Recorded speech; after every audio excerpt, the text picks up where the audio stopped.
안녕하십니까? 요양보호를 강의하는 정미영 강사입니다. 자, 오늘 이 시간에도 요양보호사 자격시험 대비 모의고사 문제풀이 시작하도록 하겠습니다. 자, 1번입니다. 노인의 신체적 특성으로 옳은 것은 1. 기초대사율이 증가한다. 2번 환경 적응 능력이 향상된다. 3번 노화가 비가역적으로 진행된다. 4번 자립적인 생활 능력이 향상된다. 5번 신체 조직의 회복력이 향상된다. 네, 정답 확인해 보면요. 3번 되겠는데요. 자, 노인의 신체적인 특성으로 본다면은 신체적인 특성을 살펴보면 기초대사율은 증가가 아니라 감소합니다. 그리고 이번에 환경 적응 능력이 향상되는 것은 아니죠. 왜냐하면 노인분들은 새로운 변화를 싫어하기 때문에 향상되는 것이 아니라 감소합니다. 3번에 노화가 비가역적으로 진행된다. 자, 비가역적이란 말은요. 자, 멈추지 않고 노화는 계속적으로 진행이 된다는 뜻입니다. 그래서 답은 3번 되겠고요. 4번에 자립적인 생활 능력이 향상되는 것이 아니라 아무래도 이 질병을 앓게 되거나 했을 경우엔 수발이 필요하기 때문에 생활 능력이 향상되는 것은 아니죠. 5번의 신체 조직 능력의 회복 능력도 감소합니다.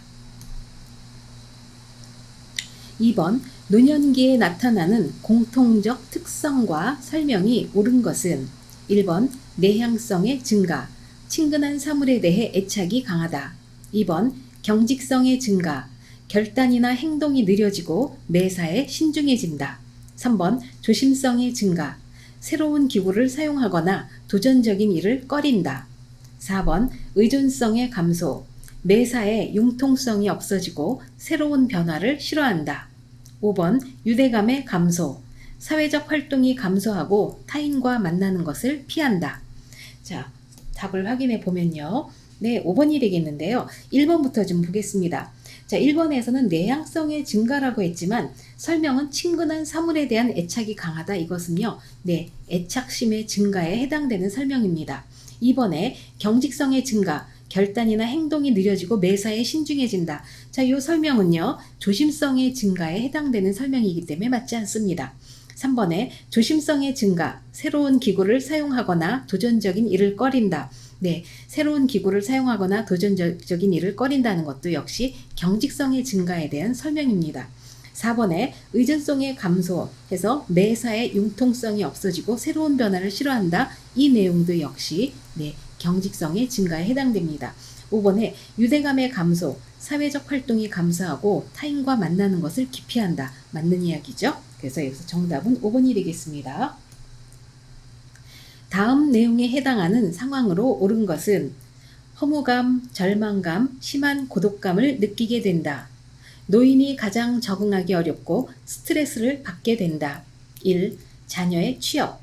2번 퇴직 후 전원생활. 3번 배우자 사별. 4번 손자 손녀의 출생. 5번 노인 일자리 사업 참여. 정답 확인해 보면요. 3번에 배우자 사별이 되겠는데요. 자, 배우자 사별은요. 수십 년 동안 결혼 생활을 한 사람에게 배우자 상실은요. 가장 적응하기 어려운 사건이라고 합니다. 우리가 인간이 일생 동안 받는 스트레스를 모든 점수로 나눴을 때 이 배우자 상실이 가장 최고로 높은 점수를 받는다고 합니다. 그만큼 스트레스가 가장 크다는 거죠. 그래서 배우자나 친구와 사별하는 경우 막연히 느끼던 죽음이 현실화되면서 심한 허무감이라든지 절망감, 고독감을 느끼게 됩니다. 그래서 여기서 해당하는 것은 3번 배우자 사별 되겠습니다. 다음 내용에 해당하는 사회보험으로 옳은 것은 요양보호사가 실직했을 때 생활에 필요한 급여를 제공하여 생활안정, 구직활동을 촉진한다. 1번 고용보험, 2번 국민연금보험, 3번 국민건강보험, 4번 노인장기요양보험, 5번 산업재해보상보험. 정답 확인해 보면요. 고용보험이 되겠습니다. 자, 여기서 얘기하는 거는 급여를 제공하고 생활안정, 구직활동을 촉진하는 이런 것은요. 1번의 고용보험이 되겠습니다. 노인장기요양보험 인정 절차에 관한 설명으로 옳은 것은 1번 등급 판정은 신청서를 제출한 날로부터 15일 이내에 완료한다. 2번 국민건강보험공단은 조사 결과서를 등급판정위원회에 제출한다. 3번 노인성 질병 대상자는 의사 소견서 없이 장기 요양 등급을 판정받는다. 4번 방문 조사자는 작성된 결과를 토대로 장기 요양 등급을 1차 판정한다. 5번 판정 결과 45점 이상인 경증 치매 대상자는 인지지원 등급을 받는다. 네, 정답 확인해 보겠습니다. 답은 2번이 되겠는데요. 자, 구체적으로 한번 자세히 살펴볼게요. 1번 등급 판정은 신청서를 제출한 날로부터 15일 이내가 아니죠. 네, 30일 이내에 완료해야 됩니다. 2번에 국민건강보험공단은 조사 결과서를 등급판정위원회에 제출한다. 맞습니다. 이 조사 결과서를 등급판정위원회에 제출했을 때 등급판정위원회에서 등급을 판정하는 것이죠. 3번 노인성 질병 대상자는 의사 소견서 없이 장기요양 등급을 판정받는다. 네, 소견서 없으면 안 됩니다. 소견서가 꼭 있어야 돼요. 그래서 이 의사 소견서는 꼭 필수로 내는 것이다. 기억을 해주시고요. 4번에 방문 조사자는 작성된 결과를 토대로 장기요양 등급을 1차 판정한다. 네, 자, 방문 조사자는요. 네, 방문 조사서를 제출하는 것이고요. 자, 이게 등급을 판정하는 것은 어디서 하나요? 그렇죠. 등급판정위원회에서 합니다. 등급판정위원회. 그리고 5번 판정 결과 45점 이상인 경증 치매 대상자는 인지지원 등급을 받는다. 자, 여기서 45점 이상이라고 했으면요. 45점 이상은 장기요양 등급 5등급에 해당됩니다. 그러면은 경증 치매 대상자는 어때요? 45점 미만이 되겠습니다. 그래서 5번도 맞지 않습니다. 여기서 맞는 것은 2번 되겠습니다. 다음 볼게요. 다음에 서비스가 포함되는 장기 요양급여로 오른 것은 방문간호, 주야간간호, 단기보호. 1번 의료급여, 2번 간병급여, 3번 시설급여, 4번 재가급여, 5번 특별현금급여. 정답은요. 네, 4번 재가급여가 되겠는데요. 자, 우리 장기 요양급여에는요, 세 가지가 있습니다. 첫 번째가 시설급여이고요. 두 번째가 재가급여이고요. 세 번째가 특별현금급여에서 세 가지가 있습니다. 자, 그래서 여기 방문간호, 주야간보호, 단기보호는 모두 4번의 재가급여에 해당되는 것이고요. 자, 3번에 보시면은 시설급여가 나와 있습니다. 시설급여에 해당되는 것은 노인요양시설이라든지 9인 미만의 노인요양 공동생활가정이 있습니다. 그리고 세 번째 특별현금급여가 있는데요. 여기에는요, 가족요양비, 특례요양비, 요양병원 간병비 등이 포함이 됩니다. 이 세 가지 내용 잘 기억해 주시기 바랍니다. 노인장기요양보험 제도의 재원 조달 방식에 대한 설명으로 옳은 것은 1번 저소득층, 의료급여 수급권자 등은 본인 부담금이 없다. 2번 보험료 예상 수입액의 20%를 국가에서 부담한다.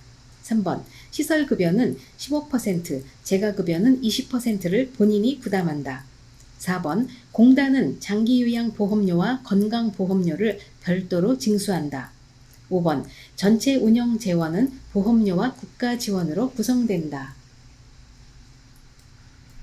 네, 정답 확인해 보면요. 2번이 되겠는데요.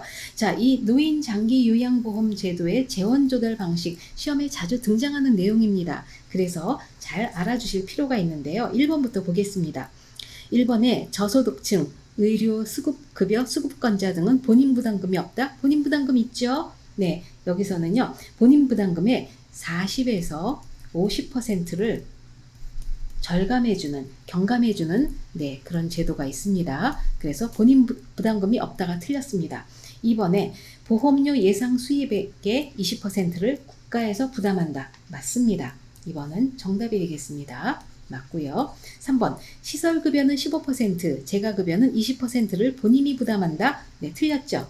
시설급여는요. 15%가 아니라 20%가 되겠고요. 재가급여는 20%가 아니고 15%가 되겠습니다. 4번 공단은 장기요양보험료와 건강보험료를 별도로 징수한다. 네, 아닙니다. 별도가 아니고요. 통합해서 징수하고 있습니다. 틀렸고요. 5번 전체 운영 재원은 보험료와 국가 지원으로 구성된다. 이 두 가지뿐이 아닙니다. 하나 더 추가되죠? 네. 세 번째는요. 본인 부담도 추가됩니다. 본인 부담으로 네, 세 가지. 그래서 보험료, 국가 지원, 세 번째 본인 부담 해서 세 가지로 구성됩니다. 장기 요양 서비스 이용 절차 중 괄호 안에 들어갈 내용으로 옳은 것은 서비스 신청 접수 및 방문 상담, 서비스 제공 계획 수립, 서비스 이용 계약 체결, 서비스 제공, 괄호, 서비스 종료 혹은 계획, 계속. 1번 모니터링 실시, 2번 서비스 목표 설정, 3번 서비스 개입 계획 설정, 4번 대상자의 기능 상태 평가, 5번 서비스 비용 결정 및 청구. 네, 정답 확인해 보면요. 네, 모니터링이 되겠는데요. 자, 이것은 장기 요양 서비스 이용 절차 우리 교재에 보면은요. 네모 박스에서 이렇게 화살표로 나열되어 있는 그 부분입니다. 자, 만약에 장기 요양 이용 서비스를 네, 받으려고 하시는 분은요. 제일 먼저 서비스를 신청 접수할 때는 장기 요양 기관을 방문해서 상담을 받습니다. 상담받을 때는요. 꼭 두 가지를 가지고 가야 되죠. 첫 번째는요. 장기 요양 인정서이고요. 두 번째는 개인별 장기 요양 이용 계획서를 가지고 방문을 해서 상담을 받습니다. 그러면 이 장기 요양 기관에서는요. 네, 가정을 방문해서 대상자의 기능 상태와 욕구를 평가해서 서비스 제공 계획을 수립하게 되죠. 이것은 장기 요양 기관에서 실시합니다. 자, 그리고 나서는요. 자, 세 번째는 장기 요양 기관과 서비스 대상자 혹은 가족이 네, 서비스 이용 계약 체결을 합니다. 이것은 꼭 수기로 해서 사인이 들어가야 됩니다. 구두로 하지 않습니다.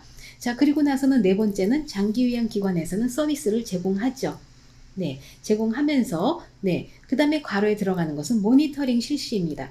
모니터링이라는 것은 대상자 및 가족에게 만족스러운 서비스가 제공되고 있는지 또는 그 사이에 새로운 변화가 발생했는지를 살펴서 서비스 제공 계획을 그때그때 상황에 맞게 수정하게 되는 그런 상황이 되겠습니다. 그래서 모니터링 상당히 중요합니다. 자, 그랬는데 계속적으로 실시하고 있었는데 네, 서비스가 종료되는 경우가 있습니다. 서비스가 종료되는 경우에는 대개 대상자가 사망했다든지 아니면은 대상자가 종료하기를 원했다든지 또는 대상자분이 이사를 해서 타 기관으로 이관을 했을 경우에는 종료하게 됩니다. 그래서 자, 여기서는 이게 모니터링이 5번째고요. 서비스 종료가 6번째가 되겠는데요. 네, 5번째는 네, 괄호 안에는 모니터링 실시가 되겠습니다. 그리고 이 보기에 나왔던 서비스 2번의 서비스 목표 설정은 서비스 제공 계획 수립 때 하는 것이고요. 그리고 4번의 대상자의 기능 상태도 평가도 역시 서비스 제공 계획 수립 단계에서 실시하게 되는 것입니다. 장기 요양 서비스 제공 계획을 수립하기 전에 대상자의 신체적 상황, 정신 심리 상태, 사회 환경까지 파악하는 평가 방법은 1번 업무평가, 2번 상태평가, 3번 종합평가, 4번 욕구평가, 5번 자가평가. 네, 정답 확인해 보면요. 4번의 욕구평가가 되겠죠. 네, 아까 우리 제가 설명해 드렸는데, 네, 두 번째, 서비스 접수를 하게 되면, 신청 접수를 하게 되면 장기 요양 기관에서 방문을 한다고 했죠. 그래서, 네, 먼저 욕구평가와 그리고 대상자의 어떤 기능 상태를 평가해서 하게 하는 것이 자, 4번의 욕구평가가 되겠습니다. 다음 내용에 해당하는 요양보호사의 역할로 옳은 것은 대상자에게 식사, 목욕 등의 서비스를 제공하여 불편함을 경감시켰다. 1번 관찰자, 2번 옹호자, 3번 정보 전달자, 4번 숙련된 수발자, 4번 숙련된 수발자, 5번 말벗과 상담자. 네, 정답 확인해 보면요. 네, 숙련된 수발자가 되겠는데요. 자, 요양보호사의 역할에 관한 문제는 자주 등장합니다. 그래서 알아두실 필요가 있습니다. 자, 요양보호사의 역할은요. 첫 번째, 숙련된 수발자 역할을 합니다. 대상자에게 식사나 목욕 등의 서비스를 제공해서 불편함을 경감시키는 이런 역할이 되겠죠. 자, 두 번째는 정보 전달자인데요. 대상자의 신체 심리에 관한 정보를 가족 또는 시설장에게 전달하기 때문에 정보 전달자가 됩니다. 자, 세 번째는 관찰자인데요. 대상자의 맥박이라든지 호흡, 체온, 혈압 등을 관찰하고요. 투약 여부 등 이런 질병의 변화 등을 그 증상 이런 것들을요. 관찰하는 것이 역시 역할이 되겠습니다. 네 번째는 말벗과 상담자 역할을 하죠. 대상자와 친밀한 관계를 형성하고 대화를 합니다. 다섯 번째는 동기 유발자의 역할인데요. 대상자가 능력을 최대한 발휘하도록 동기를 유발하도록 지지하는 역할이 되겠습니다. 여섯 번째는 옹호자입니다. 혹시라도 대상자가 가정 내에서 또는 지역사회에서 학대를 당하거나 소외를 받거나 차별받는 경우가 있을 경우에 대상자의 입장에서 편을 들어주고 지지해주는 역할을 말합니다. 그래서 요양보호사의 역할 이 6가지는 잘 기억을 해주시기 바랍니다. 대상자가 다음과 같이 말을 할 때 요양보호사의 대처 방법으로 적절한 것은 대상자, 여기 음식은 영 맞지 않아 못 먹겠어. 입맛이 없으니 기력도 없고 요양보호사 점점점 말을 했습니다. 1번 부정적인 생각을 하시니까 그렇지요. 2번 간식이라도 사다 드릴까요? 3번 제 입맛에는 괜찮은데 좀 까다로우시네요. 4번 다른 분들은 잘 드시잖아요. 노력해 보세요. 5번 힘드시겠지만 규칙적으로 식사하는 것이 좋아요. 정답 확인해 보면 5번이 되겠는데요. 여기서는 그 요양보호사가 올바르게 대처한 것은 대상자가 아무리 그래도 규칙적으로 해야 될 것은 하도록 권장을 해드려야 되죠. 그래서 힘드시겠지만 마음을 읽어줬습니다. 그렇지만 규칙적으로 식사하시는 것이 좋아요 라고 설명해 드려서 5번이 답이 되겠습니다. 12번 노인학대 예방 및 방지를 위한 유관기관 A와 역할 B가 올바른 것은 1번 노인복지시설 A, 피해 노인의 후견인 지정 B, 2번 노인보호 전문기관 A, 노인학대 사례의 신고 접수 B, 3번 법률기관 A, 현장조사 행정적인 조치 B, 4번 의료기관 A, 이용자 대상 노인학대 예방교육 B, 5번 사법경찰 A, 학대 판정을 위한 소견, 증언 진술 B. 정답 확인해 보면요. 자, 역할과 그 유관기관 연결하는 문제도 가끔 잘 출제됩니다. 자, 1번부터 보겠는데요. 노인복지시설, 피해 노인의 후견인 지정, 이거는요. 피해 노인의 후견인 지정은 법률기관에서 하는 역할입니다. 2번에 노인보호 전문기관이 노인학대 사례에 신고 접수하는 것 맞습니다. 2번 답이고요. 3번에 법률기관 현장조사 행정적 조치. 자, 현장조사와 행정적인 조치는 사법경찰에서 하는 것이고요. 4번에 의료기관 이용자 대상 노인학대 예방교육. 자, 예방교육은요. 노인복지시설에서 하는 것입니다. 5번에 사법경찰 학대 판정을 위한 소견, 증언 진술. 자, 학대 판정, 소견, 증언 진술하는 것은 의료기관에서 하는 역할이 되겠습니다. 요양보호사가 시설에서 업무와 관련하여 부당한 대우를 받았을 때 대처 방법은 1번 참고 내색하지 않는다. 2번 동료와 함께 시설을 퇴사한다. 3번 시정 요구와 금전적 보상을 청구한다. 4번 산업재해 보상보험법에 따른 산업재해 신청을 한다. 5번 장기요양요원지원센터에 상담하여 도움을 받는다. 정답 확인해 보면 5번이 되겠는데요. 자, 업무와 관련해서 부당한 대우를 받았을 때 대처 방법입니다. 여기서는 답은 5번에 장기요양요원지원센터에 상담하여 도움을 받는데요. 자, 장기요양지원센터라는 것은 노인장기요양보험법 제47조 2에 의거해서요. 지방자치단체는 장기요양요원지원센터를 설치하고요. 장기요양요원의 권리 침해에 관한 상담 및 지원, 역량 강화를 위한 교육 지원, 건강검진 등 이런 사업 지원 등을 하고 있습니다. 해서 이 내용은 참고로 알아두시면 좋습니다. 다음 내용에 해당하는 요양보호사의 법적 권익 보호를 위한 법은 장기요양기관의 장은 요양보호사가 안전, 보건상의 이유로 업무를 중단했을 때 해고나 불리한 처우를 해서는 안 된다. 1번 사회복지법, 2번 보건의료법, 3번 노인복지법, 4번 산업안전보건법, 5번 산업재해보상보험법. 네, 정답을 확인해 보면요. 자, 여기서 해당되는 것은 4번의 산업안전보건법에 해당됩니다. 산업안전보건법이라는 것은 요양보호사를 포함한 모든 근로자의 안전하고 건강한 작업 환경을 보장하기 위한 법입니다.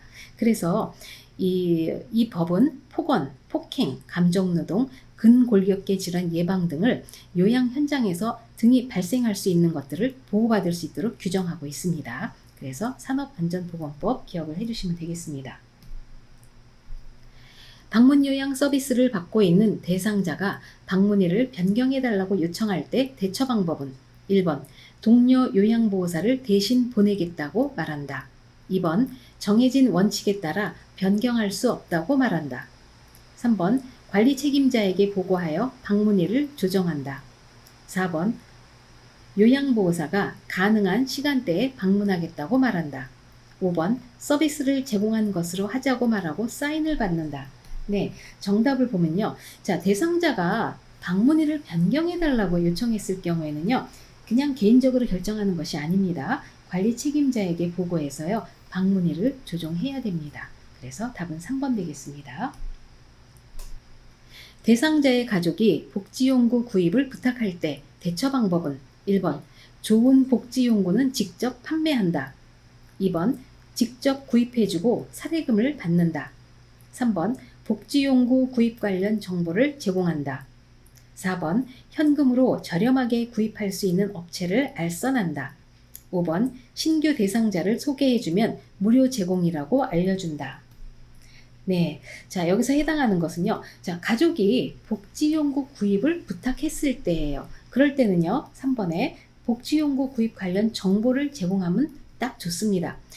그래서 우리 살펴보면요. 대상자가 복지용구가 필요하다고 할 때는 대상자의 상태라든지 이런 것들을 판단해서 신중하게 선택할 수 있도록 정보를 제공하는 것은 바람직합니다. 그렇지만 유인이나 알선에 의해서 부당한 수익을 목적으로 했다면 요양보호사 윤리원칙에 어긋나기 때문에 법적 처벌을 받게 됩니다. 네, 잘 기억해 주십시오. 요양보호사의 결핵 감염 예방을 위한 방법으로 옳은 것은 1번 잠복결핵 대상자와 접촉하지 않는다. 2번 결핵 대상자가 입었던 옷은 소각한다. 3번 감염 증상이 나타나면 예방접종을 받는다. 4번 결핵 대상자를 돌보기 전 항바이러스제를 복용한다. 5번 결핵이 의심되는 대상자를 돌볼 때는 마스크와 장갑을 착용한다. 네, 자 결핵 대상자도 우리가 요양보호 하다 보면은 네 접할 수가 있습니다. 그래서 이 감염되지 않게 우리가 신경을 써야 되는데요. 자 이럴 때는요 1번에 잠복결핵 대상자와 접촉하지 않는다. 자 잠복결핵이라는 것은요 어떤 것이냐면요 우리 몸 안에 결핵균이 있어도 면역 기전에 의해서 억제되어 있어서 증상이 없고 건강한 상태이기 때문에 타인에게 감염시키지 않습니다. 그래서 접촉하지 않는다 이것은 틀렸습니다.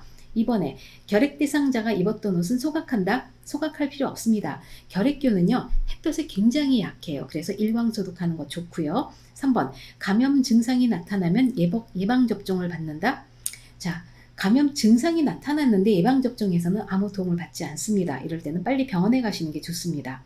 4번에 결핵 대상자를 돌보기 전에 항바이러스제를 복용한다.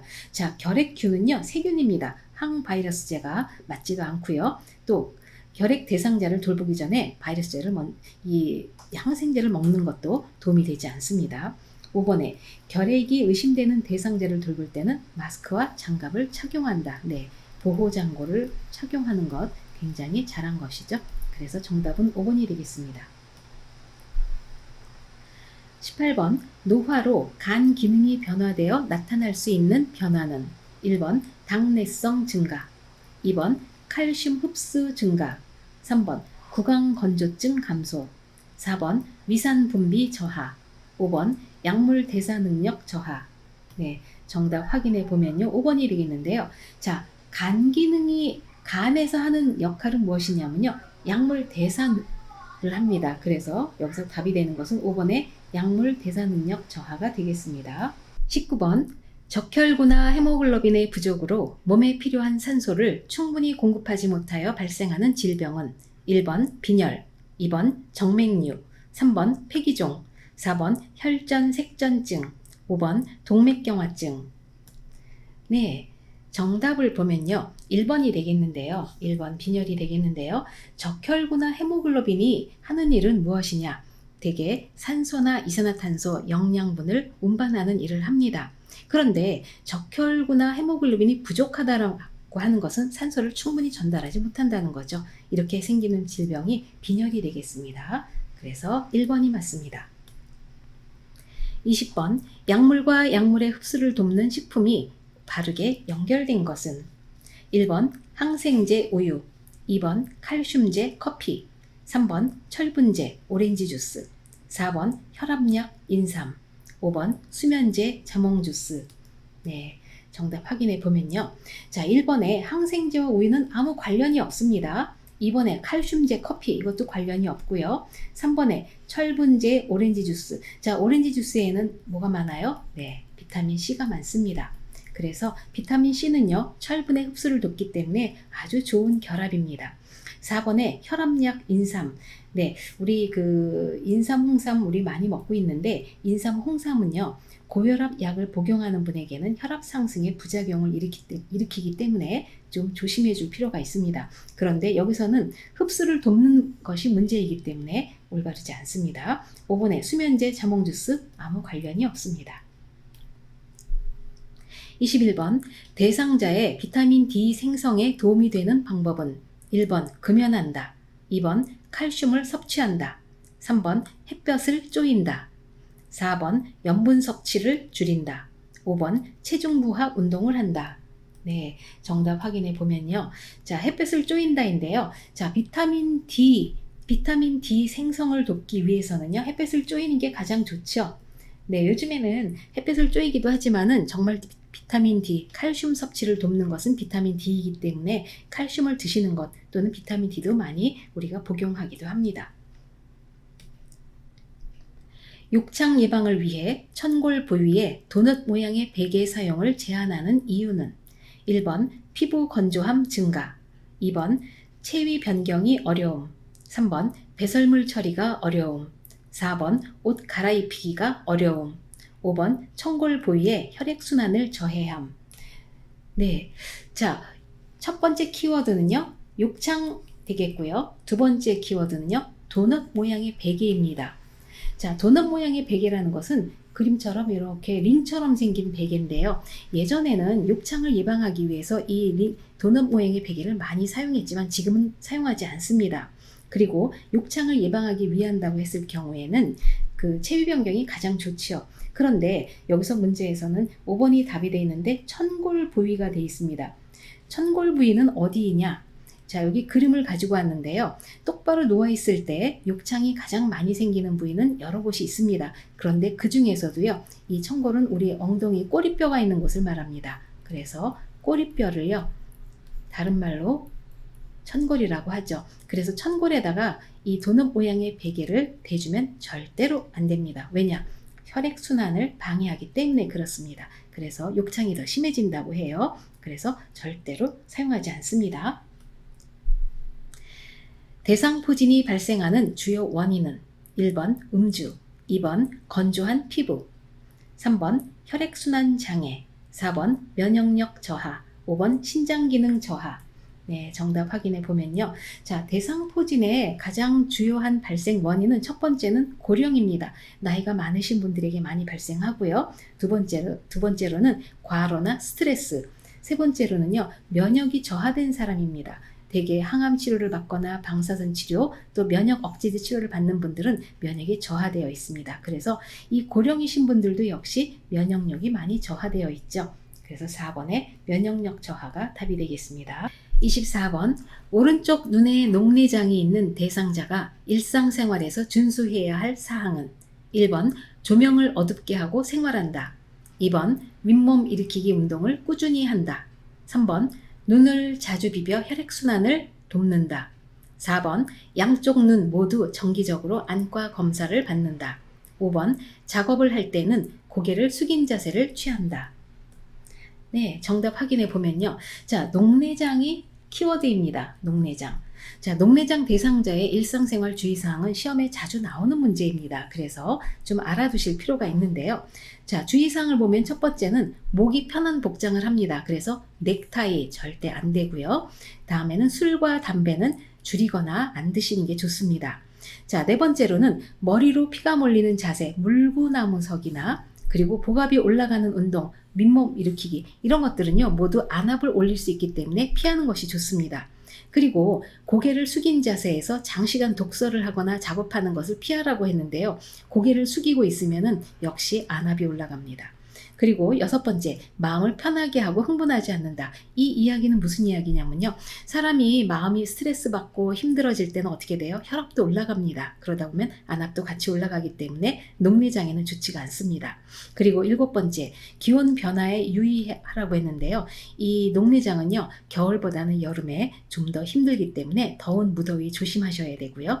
여덟 번째, 한쪽 눈에 녹내장이 있으면 다른 눈에도 발생할 가능성이 높기 때문에 두 눈 모두 정기검사를 받는 것 필요합니다. 그래서 여기서는요, 답이 되는 것 4번에 양쪽 눈 모두 정기적으로 안과 검사를 받는다 되겠습니다. 우울증이 있는 대상자를 돕는 방법은 1번 관심을 표현하지 말고 지켜본다. 2번 모두 괜찮을 것이라고 조언한다. 3번 분노나 감정 표현을 자제시킨다. 4번 햇볕을 받으며 규칙적으로 운동하게 한다. 5번 조용한 곳에서 혼자 있도록 배려한다. 네, 정답은요 4번이 되겠는데요. 자, 우울증이 있는 경우에 1번에 관심을 표현하지 말고 지켜본다. 네, 지켜본다고 해서 우울증 해결되지 않습니다.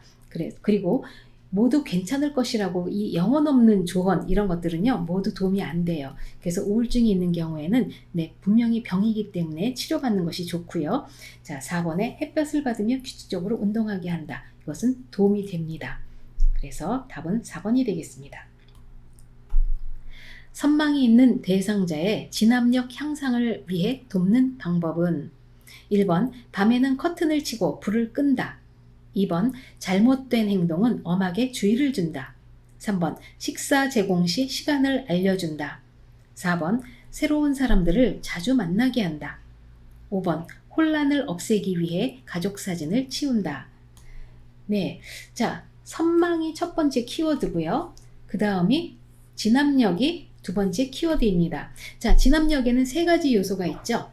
시간, 장소, 사람입니다. 자, 선망이 심한 경우에는요, 진압력이 굉장히 상태가 나빠지는데요. 그랬을 때 시간, 장소, 사람을 많이 헷갈리게 되죠. 자, 그래서 선망이 있는 대상자의 진압력 향상을 돕는 방법은요, 첫 번째는요, 낮에는 창문이나 커튼을 열어서 시간을 알게 합니다. 그래서 커튼을 열어놨기 때문에 지금이 낮이구나 라는 걸 알게 되고요. 두 번째로는 개인사물, 사랑하는 사람의 사진, 달력, 시계 등을 가까이 둡니다. 그래서 시계가 있기 때문에 지금이 몇 시경이구나, 낮이구나, 또 달력, 지금이 몇 월이구나 라는 걸 알 수 있게 해주는 것 필요하고요. 세 번째는 일상생활 절차, 규칙, 도움을 요청할 사람 및 방법 등을 반복적으로 알려주는 것이 좋습니다. 그래서 식사를 제공할 때도요, 그냥 식사 그냥 드시게 하고 잘 드셨네요 라고 하는 것이 아니라 어머 점심을 다 드셨군요, 저녁 식사가 끝났습니다 와 같은 말을 해서 3번에 식사 제공 시에 시간을 알려줘서 내가 점심 먹었구나, 내가 금방 저녁을 먹었구나 라고 알게 하는 것 도움이 되는 방법입니다. 그래서 이 내용은요 시험에 자주 나오는 내용이니까 참고해 주시기 바랍니다. 뇌졸중 발병 부위 A와 증상 B가 올바르게 연결된 것은 1번 우측 뇌손상, 오른쪽 팔, 다리의 마비. 2번 좌측 뇌손상, 말을 못하거나 이해하지 못함. 3번 손의 손상, 수분 정체로 인한 전신부종. 4번 손의 손상, 전신마비와 함께 의식저하. 5번 뇌간 손상, 자세의 균형을 유지하지 못하고 넘어짐. 네, 우리 뇌졸중도 꼭 한 문제는 나오는데요. 발병 부위 좀 알아두셔야 되죠. 자, 오른쪽에 뇌 그림을 가지고 와봤습니다. 자, 그림상에서요, 이쪽 부분은 이마 쪽에 해당하고요. 자, 이쪽 후두엽 있는 곳은요, 뒤통수에 해당합니다. 즉, 그 사람 머리를 옆에서 바라다 본 곳이에요. 자, 여기 빨간색 표시가 있는 이 부분은요, 전두엽이라고 부르는데요. 주로 담당하는 일은 감정, 운동, 지적인 능력, 모든 지적인 능력이 이 전두엽에서 담당을 합니다. 앞니마 쪽이죠.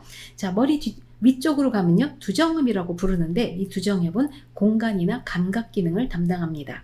자, 다시 뒤통수로 내려오면요, 후두엽이 있습니다. 후두엽에서 하는 일은 시각 기능을 담당합니다. 자, 거기서 좀 더 밑으로 내려가면요, 소뇌가 있습니다. 이 소뇌가 하는 일은요, 몸의 평형 감각을 유지합니다. 이 내용은 잘 기억을 해주셔야 되고요. 그 다음에 여기 뇌관이라고 하는 거 조그맣게 아주 깊숙한 곳에 있는데요. 뇌관에서는 우리 생명 유지에 필요한 기능을 담당하고 있습니다. 그리고 왼쪽에 보시면은 축두엽, 노란색 부분은 축두엽인데요. 언어 기능을 담당하고 있죠. 자, 1번부터 보면요. 우측 뇌가 손상되면은요, 좌측에 마비가 옵니다. 엇갈리게 되죠. 그래서 오른쪽 팔다리 마비 틀렸습니다. 이번에 좌측 뇌 손상, 네, 좌측 뇌에 축두엽이 있습니다. 그렇기 때문에 말을 못하거나 이해하지 못함, 맞습니다. 정답이 되겠고요. 3번에 손의 손상 그랬는데 전신 부종이 온대요. 해당되지 않습니다. 손해가 손상되면 몸의 균형을 유지하지 못해서 술 취한 사람처럼 비틀비틀 걷게 됩니다. 4번에 손해 손상, 전신마비와 함께 의식저하. 이것은요, 뇌관 손상일 때 이 증상이 나타난다고 보면 맞고요. 5번에 뇌관 손상, 자세의 균형을 유지하지 못하고 넘어짐. 이거는 손해 손상을 설명한 것입니다. 그래서 여기서 맞는 것은요, 2번에 좌측 뇌 손상, 말을 못하거나 이해하지 못함 되겠습니다. 28번, 노인에게 발생할 수 있는 성적 변화에 대한 설명으로 옳은 것은 1번, 강심제는 성기능을 향상시킨다. 2번, 관절염은 오르가즘을 지연시킨다. 3번, 뇌졸중은 성생활을 불가능하게 한다. 4번, 유방절제술은 성기능에 영향을 주지 않는다. 5번, 에스트로겐 분비 증가로 성교시 통증이 감소한다. 네, 이 노인에게 발생할 수 있는 성적 변화에 관한 문제도 간혹 나오는데요. 자, 1번에 강심제는 성기능을 향상시키는 것이 아니라 오히려 성문제를 유발할 수가 있습니다. 틀렸습니다. 2번, 관절염은 오르가즘을 지연시킨다. 오르가즘을 지연시키는 것이 아니고요. 성적 활동에 방해가 됩니다.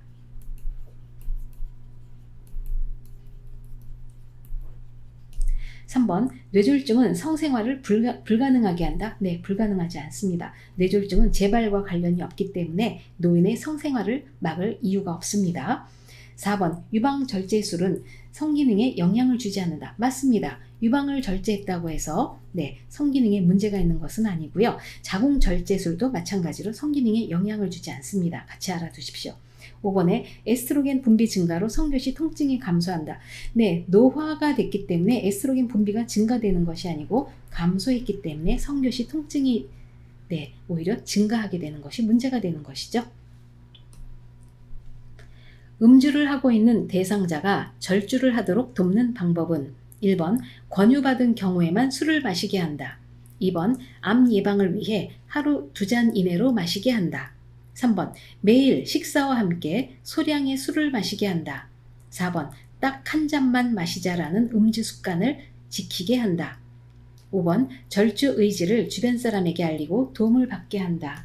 네, 여기서 맞는 것은 5번이 되겠는데요. 자, 절주라는 것은 더 이상 술을 안 마시겠다는 뜻이죠. 그래서 주변 사람들에게 일단 알리는 것이 중요합니다. 그래야 주변에서 술을 권하지 않고 도움이 됩니다. 대상자와 친밀관계 형성에 도움이 되는 효과적인 의사소통 방법은 1번, 대상자의 표정을 관찰하며 듣는다. 2번, 논쟁에서는 상대방의 잘못을 지적하고 비판한다. 3번, 의견이 다를 때에는 우회적인 방법으로 이야기한다.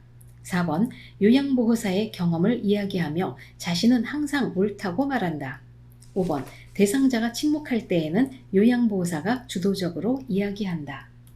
네, 자, 효과적인 의사소통이 키워드입니다. 여기서 답은 1번이 되겠는데요. 대상자의 표정을 관찰하며 듣는 것이 좋습니다. 그래서 이분의 감정 상태가 어떤 것인지에 따라 우리가 효과적으로 의사소통할 수가 있는 거죠. 2번, 논쟁에서 상대방의 잘못을 지적하고 비판하면 대화가 더 이상 이어지지 않습니다. 그리고 의견이 다를 때 우회적인 방법으로 이야기한다. 네, 너무 우회적으로 하다가 보면 말이 장황해지고 오히려 상대방을 지치게 만들기 때문에 이것도 좋은 방법 아닙니다. 4번에 요양보호사의 경험을 이야기하며 자신은 항상 옳다고 말한다. 네, 자신이 항상 옳다고 말하는 사람하고 사람들은 대화하기 좋아하지 않습니다. 5번에 대상자가 침묵할 때는 요양보호사가 주도적으로 이야기한다. 자, 침묵할 때는 왜 침묵하는지 잠시 지켜봐주고 거기에 따라서 우리가 반응해주는 것이 좋겠죠. 그래서 맞는 것은요, 효과적인 의사소통에 해당되는 것은 대상자의 표정을 관찰하며 듣는다 되겠습니다. 방문 요양 서비스를 제공한 후 작성한 기록지의 내용으로 적절한 것은 1번 식사량이 많이 늘었다. 2번 대소변 실수를 자주 한다. 3번 최근에 기억력이 나빠졌다. 4번 오후 3시에 홍시 2개를 먹었다. 5번 오랜만에 기분이 좋아 보인다. 네, 자, 기록지 작성에 관한 내용입니다. 자, 기록지를 작성할 때는요, 애매한 표현은 피하라고 했고요. 구체적으로 기록하는 것이 좋습니다. 예를 들어 보면요, 많이, 그럼 많이면 얼만큼인지, 예를 들면은 몇 잔을 마셨는지, 몇 킬로미터를 걸었는지, 자, 오래전에 다녀갔다. 그러면 얼마 전이 오래전인지 사람마다 기준이 다르기 때문에 몇 년 전인지, 몇 개월 전인지, 자, 오랜만에, 그랬을 때 오랜만에 몇 년 만에인지 며칠 만에인지, 자, 상태가 심하다라고 표현을 했는데, 자, 이럴 경우에는 구체적으로 해주는 게 좋습니다. 상처에 관한 이야기인데요. 피부 박리, 피부가 벗겨졌다는 뜻이죠. 야, 가로 세로 5에서 5 곱하기 8cm 정도로 피부가 벗겨졌다. 이런 표현이 이 상대방이 이해하는데 도움이 많이 됩니다. 그래서 여기서도 1번에 만이라는 표현이 써있기 때문에 이것도 좋은 표현 아니고요. 자, 2번에 대소변 실수를 자주 한다. 얼마나 자주, 하루에 몇 번을 했는지 표시해 주는 거 좋고요. 3번에 최근에 기억력이 나빠졌다. 최근이 언제인지, 3개월 전부터인지 2주 전부터인지 이런 것들이 표시하는 것이 필요하고요. 4번에 오후 3시에 홍시 2개를 먹었다. 아주 좋은 표현 썼죠. 4번 답입니다. 5번에 오랜만에 기분이 좋아 보인다. 오랜만에가 얼마만인지 이런 것들 표현을 해주는 것이 좋습니다. 장기요양기관에서 실시하는 사례회의의 목적은 1번 기관의 신규 사업 홍보, 2번 기관 중심의 서비스 계획 수립, 3번 노인 학대에 대한 정기교육, 4번 업무와 관련된 의무교육 실시, 5번 서비스 계획의 타당성 검토와 조정. 네, 자, 키워드가 사례회의인데요. 자, 사례회의라는 것은요, 사례회의는 대상자의 상황과 제공되는 서비스를 점검하고 평가해서 대상자의 욕구에 맞는 서비스를 제공하기 위한 회의입니다. 그래서 이 사례회의 목적을 보면요, 첫 번째는 대상자에게 제공되는 서비스의 질을 지속적으로 관리합니다. 자, 두 번째로는요, 대상자에 대한 정보를 교환하고요, 목표를 공유해서 질 높은 서비스를 제공하는 것이 목적입니다. 세 번째는 대상자의 서비스 제공 계획의 타당성을 검토해서 서비스 내용을 조정합니다. 지금 제공하고 있는 서비스가 지금 대상자에게 얼마만큼 도움이 되는지, 그래서 이런 것을 계속할 이유가 있는지, 만약에 도움이 안 된다면 다른 서비스로 어떤 것을 할 수 있는지 이런 것들 내용을 조정하는 목적이 있고요. 그 다음에는 대상자와 관련된 직종들의 역할 분담을 명확히 합니다. 네, 그래서 간호사, 사회복지사, 시설관리자, 그리고 요양보호사 모두가 참여하는 회의가 되겠죠. 그래서 여기서 맞는 것은 5번의 서비스 계획의 타당성 검토와 조정이 되겠습니다. 대상자의 식사 준비를 위해 장을 볼 때 올바른 방법은 1번 경비 결산은 한 달에 한 번 한꺼번에 한다. 2번 한 번에 많은 양의 식품을 구입한다. 3번 장을 본 후 결과에 만족스러웠는지를 확인한다. 4번 요양보호사가 함께 먹을 수 있는 식품으로 구입한다. 5번 유통기한 짧은 식품을 저렴하게 구입하여 냉동 보관한다. 네, 자, 정답을 확인해 보면요. 자, 장을 볼 때 올바른 방법이 키워드가 되겠습니다. 1번 경비 결산 한 달에 한 번 아니죠? 그때 매번 했을 때마다 해줘야 됩니다. 2번에 한 번에 많은 양의 식품을 구입한다. 아닙니다. 필요한 양만큼만 하는 것이 좋고요. 3번에 장을 본 후 결과에 만족스러웠는지 확인한다. 좋은 내용이죠. 네, 대상자가 원하는 물건을 사다 드려야 되는데 원치 않는 물건을 사다 준다는 것은 좋지 않습니다. 그래서 결과에 만족했는지 확인을 해주고요. 4번에 요양보호사가 함께 먹을 수 있는 식품으로 구입하면 안 되죠?